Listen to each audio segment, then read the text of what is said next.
Today, I want to talk about something fairly specific, and there's a reason I want to tell a certain story, but I really want to harp on this why I want to say this story. A couple weeks ago, I actually ran into someone that a young man, and we were speaking, and I just mentioned being depressed and feeling lost, and you know, he seemed like a guy that had all the tools in terms of intelligence, what do you want to call privilege, and it reminded me of something. It really reminded me of how things used to be for me. And again, I don't mean this in a condescending way. I'm up here ranting in my attic. This isn't like I'm success or anything like that. It's just, the feeling of being lost and dissatisfied with your station in life, with the course your life is taking, the hopelessness that you can feel that manifests as, in my opinion, depression. I'm not a therapist, just, making an observation. I want to talk about exactly where I was with this. And around fall 2021, I was very, very not in a good place, to put it mildly. I was a lazy, alcoholic bum. I'm going to be completely blunt. I'm not really sorry. I make no apologies. Like, it is what it is. That's who I was. I was young. I was very dissatisfied. And honestly, if it wasn't, all right, I'm going to just be honest with all this. If it wasn't liquor, lifting, or Latinas, I was disinterested with everything. I didn't care. I would lift all the time. I'd run all the time. And, I'd be Mr. I want to drink tonight. And it's crazy because from according to people, people that aren't really my friends, basically, I was a lot more fun back then. I was a lot more like, yo, like whatever, blah, blah, blah. But I was miserable. I was so miserable. I couldn't tell you how it was terrible. It felt like this constant sadness. And some days it would manifest into just not being able to move. The feeling of just monotony of day-to-day life being too heavy on your shoulders. And a couple things happened that really, I think, helped me. And the reason I'm telling this story is because I've met a significant number of men that feel the same way, that have gone through similar things. So for me, I was a young guy. I'm still young, but I was younger, and I had like a 1.9 GPA. I'll put it up here. I got the receipts. I had like a 1.9 GPA. I was drinking all the time. I was really irresponsible. Like, I had a job. Like, I used all my money to drink. Literally, I just used all my money to just have a good time. In fact, I took money from my father. Well, I didn't steal it. He gave it to me. But he gave it to me to pay for my community college. I used it to go have fun. And because my community college is nice, I think they gave me like an extended period to pay it. Never paid it. And so the end of the semester comes. I have a 1.9. I failed like 2 classes or whatever. And around this time, like December-ish of that year, 2 things happened that really helped me. And the reason I'm saying this is because you'll be surprised how little these things can go. If you have a friend that's going through something, you'll be surprised at how much these 2 things affected me. One, a close friend I have, he sat me down one day. He's like, bro, what are you doing? He's like, you're a smart guy, and you're over here like being an idiot. He's like, what are you going to do later in life? Like, you're capable. And this is what I like. He said, why are you doing this? He said, you're capable of more, and you're choosing to do this. I don't understand what you're trying to do. And I had no answer. I was like, I'm a guy that can usually rationalize anything and talk my way out of situations. At least try. At least I would try to do that. I had no answer. I was like, I'm a loser. So I just, that happened. But he meant it with care. He wasn't trying to be mean to me. He was genuinely concerned about my future as an individual. And then another thing I had was I had someone I had a personal relationship with at the time who I confided in. And I told her, I was like, I am not going to graduate from community college on time. I was like, I'm like failing. I'm like, I'm doing really bad. I was like, I actually owe my dad money, and I don't have money to pay for next semester. I was like, I don't know what to do. And she she didn't even like give this big speech. She was just like, "You're not a loser. You're gonna figure it out. I trust that you're gonna figure this out." And I was like, "Really?" That's literally all it took. I was like, "Really? I'm not a loser?" I was like, So maybe I'm not a loser. That idea never came to me. It's insane how a little bit of encouragement can go a long way, at least for me. So anyway, there I am, December of 2021, drinking 3 days a week, failing out of community college, working as a server, like half-assedly. Like I literally would like go right from working as at a restaurant to drinking, no matter what day. Like it was crazy. And then January comes around and it's time to pay the piper. I'm failing and I owe my dad money and I need to borrow more money from him to pay the next semester. So I took a gamble. I sat down at the computer. I saw I was failing and I was like, I'm going to give this one more shot. And I'm going to, if I don't do good this semester, I'm going to admit to everything. And I'm going to like, if you knew how much my dad likes money, lying to him for thousands of dollars. Again, I wasn't stealing from him. He gave it to me, but I might not have used it the way he thought I was using it. Anyway, so I'm there, I'm sitting at the computer and I'm like, I'm going to try one more time. And sometimes you have to roll the dice. There's something I want to say. Sometimes you just have to roll the dice. I was like, well, what if I don't do well this semester? I'll owe my dad and I'll owe the college thousands of dollars. You just got to roll the dice. And so I did. I was like, all right, I'll just do really good this semester and then I'll work all the semester and pay my dad back at the same time and I'll stop drinking and I'll be good and I'll be mentally stable. I just was like, I literally told myself, I was like, I'm going to just do everything right. And it was really hard to stop drinking. It's embarrassing to me how hard it was for me to stop drinking. I was drinking like 3 or 4 nights a week. I was having a good time, but I was being a loser. And I felt this uneasiness of like, being in my own skin, if I'm being honest. And eventually it got easier because, I did like working out. So I just worked out a bit more and it was easier to recover. And I saw myself getting in better shape. And, I spent more meaningful time doing other things, I would say. I got more passionate about exactly what I was doing. And so instead of failing, I got a 3.5 the next semester. And then I paid my dad back even. I made just enough money to pay my dad back. And like, I put off the college thing for a little bit, the college bill, I think a little bit more, something like that. I did something. I paid my dad back. I know I paid my dad back. But I busted my ass the whole semester to, make the car payment, pay my dad back. And I had like $50 in my account at the end of the semester. But I had 3.5. I was like, I did it. I was like, all right, I did it. All right. So now I know I can do good in school. And then I'm like, I don't want to be, I was a nutrition. My bachelor's is in nutrition. I was like, I'm not going to be an RD. I'm not going to go into why I don't want to be an RD. I just don't want to be one. And I'm like, well, what do I do with my life? And here's the biggest thing, not one of the biggest things I want to hit on. What do you want to do with your life? Not what your mom wants you to do, not what your brother wants you to do, not what your girlfriend thinks you should do. What do you want to do? I don't care if you want to talk about college basketball on a podcast. If you're willing to do that every day and put in the work and try your best to do it, then good for you. If you want to sell freaking lollipops and you're like, I think this brand could work, I think the way people do it is wrong, I know all the big brands, I'm going to save up enough money to start a line of lollipops. If you want, bro, go for it. Do it. Make sure you want to do it because it's going to be hard. I didn't go to NASA or anything. And I'm not like I'm going to astronaut school or something like that. So I'm just saying, even my, endeavors, I ran into obstacles. So make sure you want to do it is a big one I want to focus on. And anyway, so it's around June of 2022 now. And I'm at a computer sitting and figuring out exactly what I want to do with my life. I had no idea. And so I landed at physician assistant.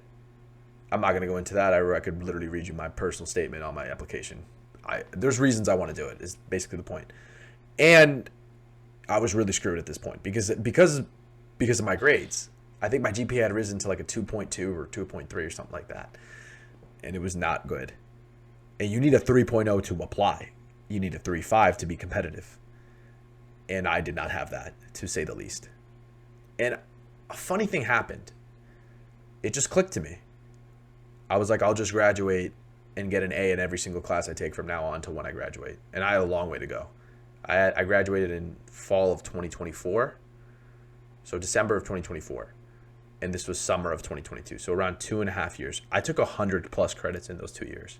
Again, I got receipts. I'm not gonna make it seem like I'm lying. I got receipts. I took fall, winter, summer, full time. I made a plan, and I tried my best. I really, really tried my best. Like, I had EMT course. I had no experience in healthcare. None. Absolutely none. I didn't know a PA. I didn't know anybody. But I was like, I'm going to do this. And so I signed up for an EMT course. I just locked in. I don't know how to explain. I just locked in. And to give a little more context to how bad I was doing before this moment in my life, I had to take that summer, 2022, I had to take a math class. I had failed this math class before. Now, I'm not going to go into details about college course maps or anything like that, but I took Calc 2 at another college I went to, and I did pretty good in it because I like math. Funny story, actually. I was in certain classes with advanced math people or whatever, and some of them went to Cornell, and I'm failing at a community college. I thought that was really funny at the time. I was like, damn, I wonder how they're doing. And then I saw Cornell engineering. I was like, all right, that makes sense. And I was like, I wonder if they knew what I was doing. They would be like, that makes sense too. I was lazy as hell. I just didn't care. But I knew what was the worst part? I knew the smart kids from my high school. I just knew them. And I was the pretty bottom end of the smart people, whatever. Anyway, doesn't matter. So I took Calc 2. I did pretty good in it. I think I got an A- or something like that. When I went to community college, I stopped caring completely. So I got put into college algebra, which is a year or two behind the class I had already aced. I guess they accidentally put me there. I didn't even drop the class. I just didn't care. I was like, I'm just not going to go. I just stopped going. I think I skipped it one day to hang out with somebody, and then I just never went back. I literally never went back. And then I failed the class. And so when I was in summer, I'm like, I have to pay $900. I had to pay $800 to take this class. That I basically took this class when I was in 10th grade. Anyway, so I took the class. I did fine, the history class. And then from then on, I just locked in. I was like, if it's not something about getting better at being a PA applicant, I'm not doing it. It didn't matter to me. I took the EMT course in the fall. I took all the classes I could take. I was president of nutrition club, whatever that means. It was fun. I'm not going to act like a high and mighty. It was fun. I did all I could do to make myself a stronger applicant. And even though I did good for 2.5 years, there were some ups and there were a lot of downs. There was some moments where I felt really happy. I remember when I got my first grade that bumped me up past a 3.0. I was like, oh shit, I can apply, I was like, yes. I texted my girlfriend at the time. I was like, oh my God, I did it. I was so far away from being a good applicant, but I was like, yes. I was like, finally, I'm not completely screwed. I was like, maybe I can actually do this. I was so excited. I'll never forget how excited I was. You guys don't understand. And this is really the crux of the message I want to give. It's not that I felt so good. It's really not like that.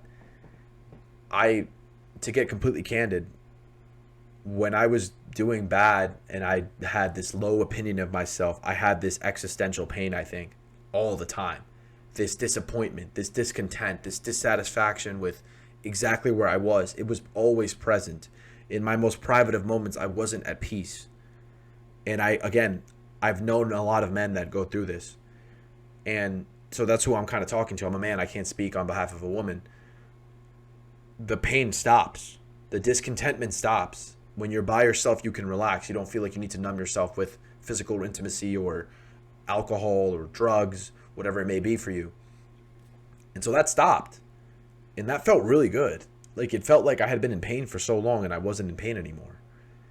And it felt like I could keep going. There's a saying, you're only tired when you're losing.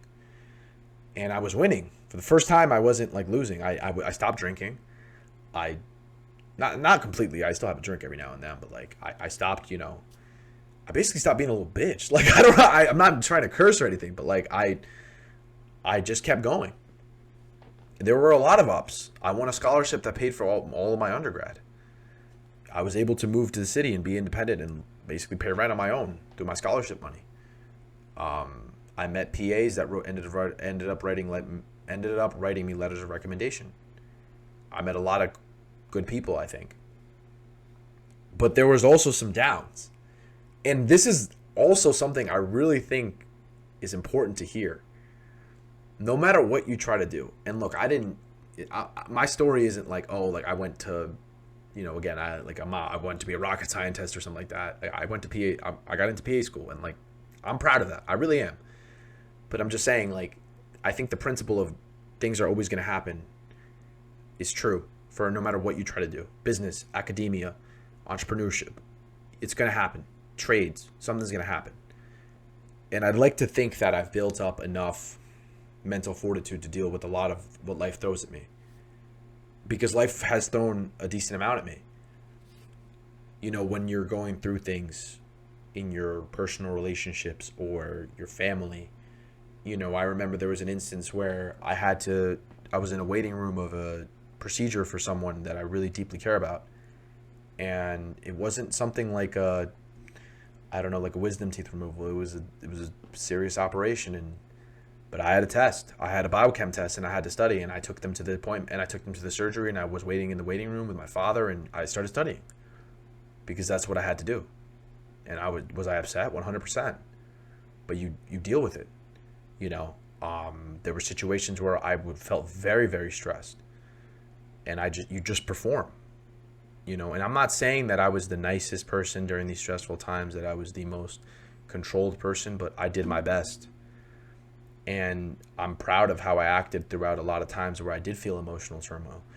I've heard stories of other men that go through certain things that I've gone through that lose it. They'll like start bawling their eyes out in front of people. Not that there's anything completely wrong with that. I choose not to do that. Bawl their eyes out, or like, I don't know, like waste time drinking again.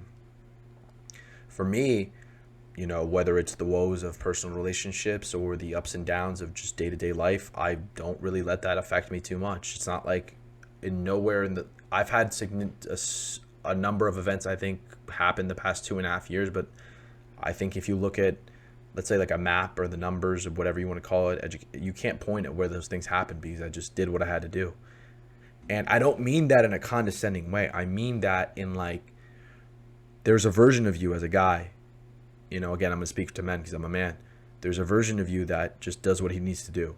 There's a version of you that is sad and goes to the gym. There's a version of you that's sad and doesn't drink all night. There's a version of you that's sad but still studies for 6 hours, or still studies for your HVAC or your electrician exam, whatever it is, and stays on the path.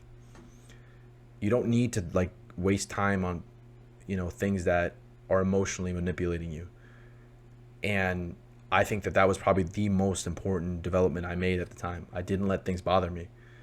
I still had the emotions, but it didn't take me off course. I was done doing that. And so anyway, I took like 100 credits. I ended up with like a 4.0. Again, receipts. And it's funny, I had like this dream school I wanted to go to. Didn't even get an interview at that school. I ended up with like a 3.7 science GPA and a 3.5 cumulative, something like that. Because once they calculate your fails too. I did that with three Fs on my transcript. I had 3.5. So I don't know. I'm happy about that. And I got into my first cycle, on my first application cycle. And here's something that I think a lot of people don't count as a tangible skill, but I will always stand by that. This is probably one of my biggest, I think, traits that I have that's led to what I would consider fruitful few years. And that's a sense of urgency. I didn't wait for things to happen to me. I was so sick and tired of inaction. Inaction in of itself is a decision. I was so sick and tired of it. And it can go from something small to something big. No matter what I was doing, no, like, okay, for example, that operation, when I'm in the waiting room, I can't do anything about it. I was extremely upset, with someone I really cared about, and I didn't know it was going to happen. You just don't know. But I'm not going to sit there and what am I going to do? Cry? That's not going to fix anything. I was like, all right, well, I still have to study. I'll study, and then maybe I can spend more time with someone while they're recovering and try to be there for them, and be more present in moments when they're recovering.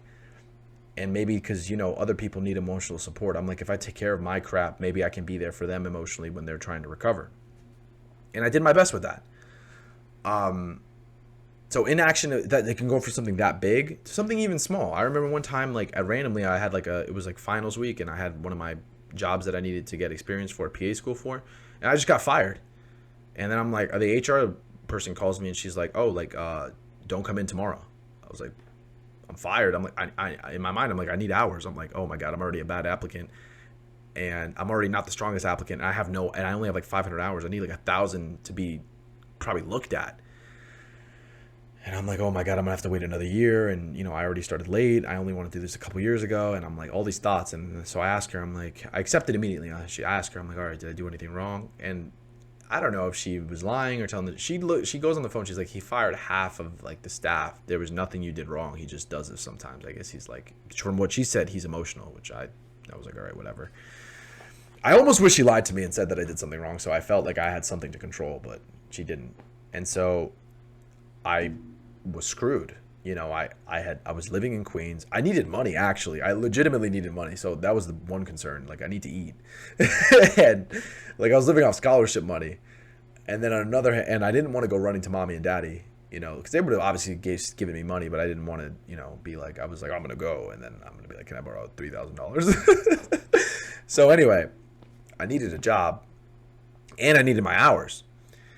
So I hang up the phone. And, I know some people would be like, oh, after finals, you'll figure it out. Like, you should study. I had like 3 exams that week. And I was like, no. I did do this. I smoked a cigar and I thought about a lot of things that have happened to me in my life up to that point. And I'm like, you know what? If that didn't throw me off, this shit isn't going to throw me. I'm like, bro, remember who the fuck you are. Like, I don't mean to curse that much, but remember who you are.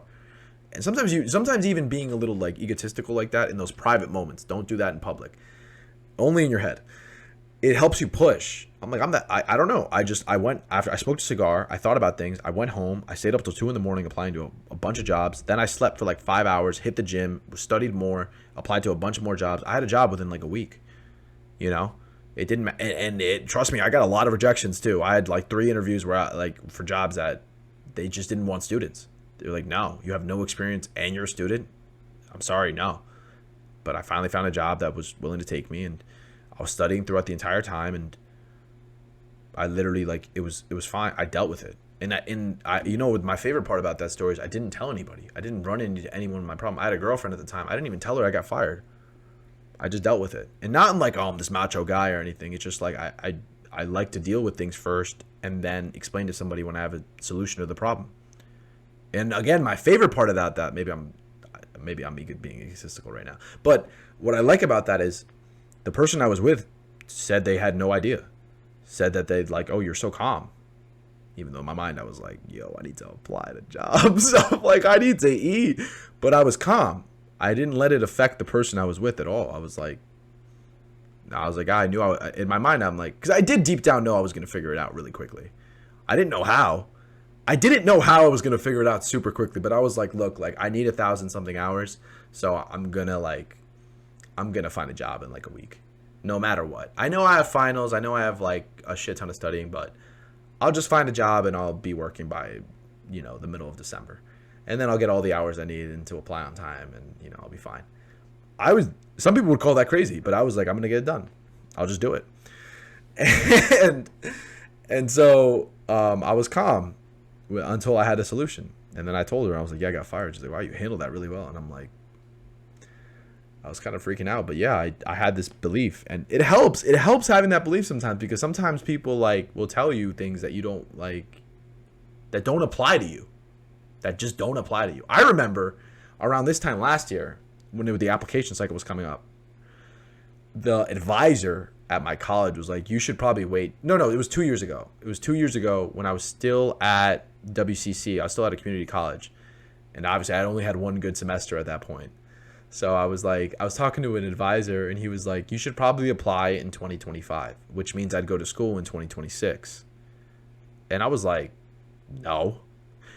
And he was right. He wasn't wrong with what he was saying. He was like, you're telling me you're going to take all your prerequisite courses and then get 1,000 hours of direct patient care experience and get 3 letters of recommendation, and you have no experience, no certifications, and you have one good semester. Your GPA is like a 2.9 or 3.1. It was something like that. And I looked at him. I was like, yeah, I am going to do that. Like, he probably just run into like 100 people that are like, I'm going to fix my entire life soon. Like, don't worry. But, props to him. Like, I give him his flowers, because when I came back in like, I think May of last year, he was like, no, you're going to get in. He's like, you're fine. Like, no matter, he's like, good. It's good you apply. He didn't even, I will say this though, he didn't even remember that. Like, he told me to wait a year. He was just like, oh, like, it's nice. He's like, it's nice you're doing well now, or something like that. But he never was like, he didn't say sorry, but he was never like, I'm wrong. I was wrong about telling you to wait another year. He didn't understand that I didn't want to wait another year. He didn't understand that I was going to go insane if I had to wait. I was going to do everything in my power to apply in 2024. I didn't care. It wasn't even a thought to me of like, what if I wait a year? I was like, I'll just do it. I don't care. I'm not going to take a gap year. I'm like, I literally was like failing semesters, and like, I don't have time to take a gap year. And think, through luck or, also my effort, I think I gained a couple acceptances through that cycle. And I've met individuals that have tried really hard and have not gone in 2 cycles and have to apply to a 3rd cycle. And that's 3 years in probably your early to mid 20s. And, that's a long time to wait. And I was like, I'm not going to do that. I'm just not going to do it. I don't know how to explain it to you. I'm not going to wait that long. So my main point with this part of the story is the sense of urgency paid dividends for me. I never waited for things to happen. And I think you can almost use it as like a shield. The sense of urgency is like a shield. Because when you have that sense of urgency, when things happen that are bad in your life, you can defend yourself from it. And I don't mean avoid it. I don't mean put things off or whatever. I mean literally, like, you're like, all right. Because it's like when something's going to be bad, it's never as bad as they act. It's always worse in your head than it is in real life. So when you attack it right away, when you're like, God damn, this sucks. All right, let's go. It helps you. It helps shield you from most of the damage. Most of the damage you do is when you're waiting, is when you're tense right before doing a difficult thing or dealing with a difficult thing, dealing with a big course load and long study habits, whatever, or long study sessions, whatever it is. But pulling the trigger on it is a lot easier. Like, all right, I'll just go to the library, I'll get some snacks, and I'm going to stay here for 6 hours or whatever. So that helped me a lot. That really, really, did a lot for me.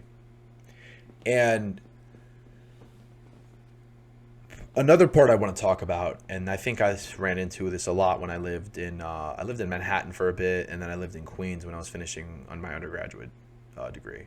This wasn't even that long. I'm acting like this was 10 years ago. This was like this time last year I was living in Queens. I ran into a decent amount of men that I think were running from things. And I think that, and I'm not saying this because I'm like better than them or anything. I'm saying this because I've heard people say things like, I blinked and 10 years went by. I've heard people say like, I wish I didn't do this when I was younger. I wish I had woken up sooner. I wish all these things. And I want to say something to specifically young men and this, like whoever's listening or whatever. Like, no one cares. Like, no one cares is probably the biggest thing. As much as I wish the world wasn't that way, like, no one gives a shit.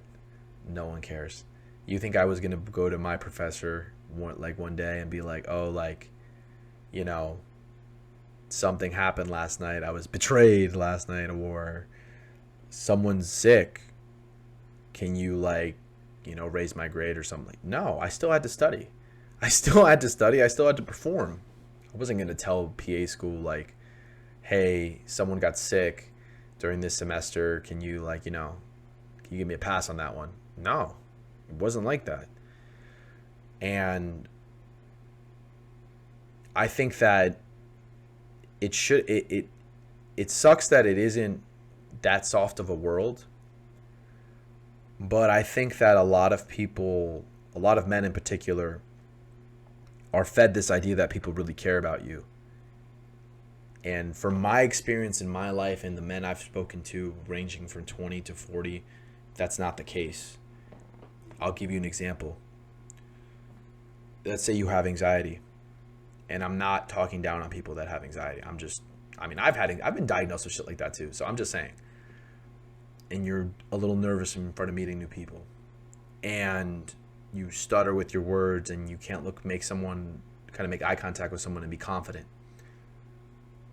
Maybe it's for a legitimate reason. Maybe you were abused as a kid. I went through shit as a kid, and I didn't go through. I don't want to complain about my childhood. Let me use another person. I've known someone who's been through stuff as a kid, and they were a little gun shy. When they were my age or 20 or whatever, they were like a little introverted, and it wasn't a choice. They were scared.